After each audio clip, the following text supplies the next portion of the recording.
നമസ്കാരം. തലസ്ഥാന നഗരസഭയിലെ ബി.ജെ.പി. കൗൺസിലർ സുഗതന്റെ നാടകീയമായ അറസ്റ്റിൽ പോലീസിനും നിലവിലെ UDF സർക്കാരിന്റെ ആഭ്യന്തരമന്ത്രിക്കുമെതിരെ കടുത്ത വിമർശനങ്ങളുമായി മുൻ DGP ആർ ശ്രീലേഖ IPS രംഗത്ത്. സമൂഹത്തിലെ ചില പുഴുക്കുത്തുകൾക്കെതിരെ വിട്ടുവീഴ്ചയില്ലാതെ പ്രതികരിച്ചതിന്റെ പേരിലാണ് സുഗതനെ ഇപ്പോൾ ഗുണ്ടയെപ്പോലെ ചിത്രീകരിച്ച് പോലീസ് ജയിലിൽ അടച്ചിരിക്കുന്നതെന്നാണ് ശ്രീലേഖയുടെ വാദം. സുഗതൻ ഒരു ഗുണ്ടയല്ല, മറിച്ച് ജനങ്ങൾ തെരഞ്ഞെടുത്ത ഒരു ജനപ്രതിനിധിയാണ്. നാട്ടുകാർക്കേറെ പ്രിയപ്പെട്ടവനും അവർക്കൊപ്പം എപ്പോഴും നിൽക്കുന്ന പൊതുപ്രവർത്തകനുമാണ് അദ്ദേഹം. സമൂഹത്തിൽ നടക്കുന്ന അനീതികൾക്കും പുഴുക്കുത്തുകൾക്കുമെതിരെ മാത്രമാണ് അദ്ദേഹം പ്രതികരിച്ചിട്ടുള്ളതെന്ന് ശ്രീലേഖ വ്യക്തമാക്കി. നിയമസഭാ തെരഞ്ഞെടുപ്പിൽ ഞാൻ സ്ഥാനാർത്ഥിയാണെന്നറിഞ്ഞപ്പോൾ തുടങ്ങി പോലീസ് എനിക്കെതിരെ എടുത്തല്ലോ 2 കള്ളക്കേസുകൾ. കേരളത്തിൽ ഭരണം മാറി, പക്ഷേ മറ്റൊന്നും മാറിയിട്ടില്ല. ഇപ്പോഴും പോലീസും ജില്ലാ അധികാരികളും മറ്റുള്ള ഉദ്യോഗസ്ഥരുമൊക്കെ CPM പറയുന്നതൊക്കെ അനുസരിക്കുന്ന അടിമകളും വിധേയരുമാണെന്നും ശ്രീലേഖ ഫേസ്ബുക്ക് കുറിപ്പിൽ കുറ്റപ്പെടുത്തി.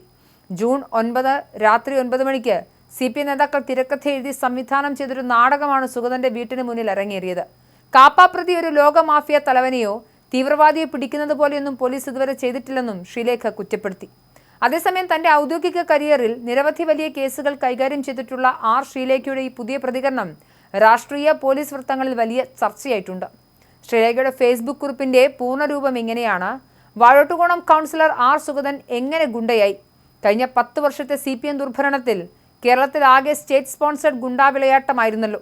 അതിനെതിരെ ധൈര്യപൂർവ്വം ചെറുത്തുനിന്നൊരു യുവാവാണ് സുഗതൻ. വട്ടിയൂർക്കാവിലുണ്ടായിരുന്ന സകലമാന അനധികൃത പ്രവൃത്തികളെയും ചോദ്യം ചെയ്യുകയും നാട്ടുകാർക്ക് വേണ്ടി പൊരുതി നിൽക്കുകയും ചെയ്തതുകൊണ്ടാണ് സുഗതനെതിരെ ഇത്രയധികം കേസുകൾ പോലീസ് എടുത്തത്. എല്ലാം CPM നേതാക്കളുടെ ആജ്ഞപ്രകാരം. ഇതെല്ലാം അറിയാവുന്ന ജനമാണ് സുഗതനെ തദ്ദേശ തെരഞ്ഞെടുപ്പിൽ വിജയിപ്പിച്ചത്. CPMകാർക്ക് വലിയ തിരിച്ചടിയായി. 25 വാർഡുള്ള വട്ടിയൂർക്കാവ് മണ്ഡലത്തിൽ 11 എണ്ണം BJPയും 9 എണ്ണം കോൺഗ്രസും കൊണ്ടുപോയത് അവിടെയുള്ള CPM ഗുണ്ടകളുടെ അഴിഞ്ഞാട്ടം കാരണമായിരുന്നു. നിയമസഭാ തെരഞ്ഞെടുപ്പിൽ ഞാൻ സ്ഥാനാർത്ഥിയാണെന്നറിഞ്ഞപ്പോൾ തുടങ്ങി പോലീസും തനിക്കെതിരെ എടുത്തല്ലോ 2 കള്ളക്കേസുകൾ. കേരളത്തിൽ ഭരണം മാറി, പക്ഷേ മറ്റൊന്നും മാറിയിട്ടില്ല. ഇപ്പോഴും പോലീസും ജില്ലാ അധികാരികളും മറ്റുള്ള ഉദ്യോഗസ്ഥരുമൊക്കെ CPM പറയുന്നതൊക്കെ അനുസരിക്കുന്ന അടിമകളും വിധേയരുമാണ്. ജൂൺ 9 രാത്രി 9 മണിക്ക് CPM നേതാക്കൾ തിരക്കഥ എഴുതി സംവിധാനം ചെയ്തൊരു നാടകമാണ് സുഗതന്റെ വീടിന് മുന്നിൽ അരങ്ങേറിയത്. കാപ്പാപ്രതി ഒരു ലോക മാഫിയ തലവനെയോ തീവ്രവാദിയെ പിടിക്കുന്നത് പോലെയൊന്നും പോലീസ് ഇതുവരെ ചെയ്തിട്ടില്ല. വെറും 4 പേർ മാത്രമുള്ള വീട്ടിൽ സായുധ പോലീസുമായി എത്തി 2 വാഹനത്തിന്റെ അകമ്പടിയോടെ ചെന്ന് വീട്ടുകാരെ, പ്രത്യേകിച്ച് 2 കുഞ്ഞുങ്ങളെ തോക്കു ചൂണ്ടി ഭയപ്പെടുത്തി അവിടെയുള്ള സ്ത്രീയുടെ മീതെ ശാരീരിക ആക്രമണം നടത്തി. അതൊന്നും പോരാതെ അക്രമാസക്തമായ വലിയ ആൾക്കൂട്ടത്തെ പിരിച്ചുവിടാനെന്ന പോലെ ആകാശത്തേക്ക് വെടിയുതിർത്ത് മഫ്തി വേഷത്തിൽ ചീപ്പ് ഹീറോയിസം കാണിച്ച SHO വിപിൻ ഒരു കമ്മ്യൂണിസ്റ്റ് പോലീസാണെന്ന് ആർക്കാണെന്ന് അറിഞ്ഞുകൂടാത്തത്?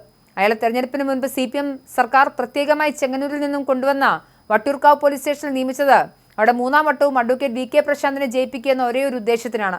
അത് ആഭ്യന്തരമന്ത്രിക്ക് അറിയില്ല, പക്ഷേ ആരോഗ്യമന്ത്രിക്ക് അറിയാം. സുഗതൻ ഗുണ്ടയല്ല, ഒരു ജനപ്രതിനിധിയാണ്, നാട്ടുകാർക്ക് പ്രിയപ്പെട്ടവനാണ്. സമൂഹത്തിലെ പുഴുക്കുത്തുകൾക്കെതിരെ അല്ലാതെ ഒരാൾക്കുമെതിരെ സുഗതൻ പ്രതികരിച്ചിട്ടില്ല, സഹായിച്ചിട്ടേ ഉള്ളൂ.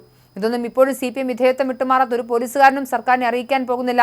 അതുകൊണ്ടാണ് എനിക്ക് പറയേണ്ടി വന്നത്, ഇത്തരം പട്ടിഷോ നടത്തി ജനസേവകരെ പീഡിപ്പിക്കുന്ന പോലീസിനെ അഭിനന്ദിക്കുന്ന ആഭ്യന്തരമന്ത്രി കോൺഗ്രസ് അല്ല, ഇന്ത്യ മുന്നണിയുടെ ഭാഗം മാത്രമാണെന്ന് ജനം ധരിച്ചാൽ അതിൽ അതിശയപ്പെടേണ്ടതില്ല എന്ന് പറഞ്ഞുകൊണ്ടാണ് ശ്രീലേഖ പോസ്റ്റ് അവസാനിപ്പിക്കുന്നത്.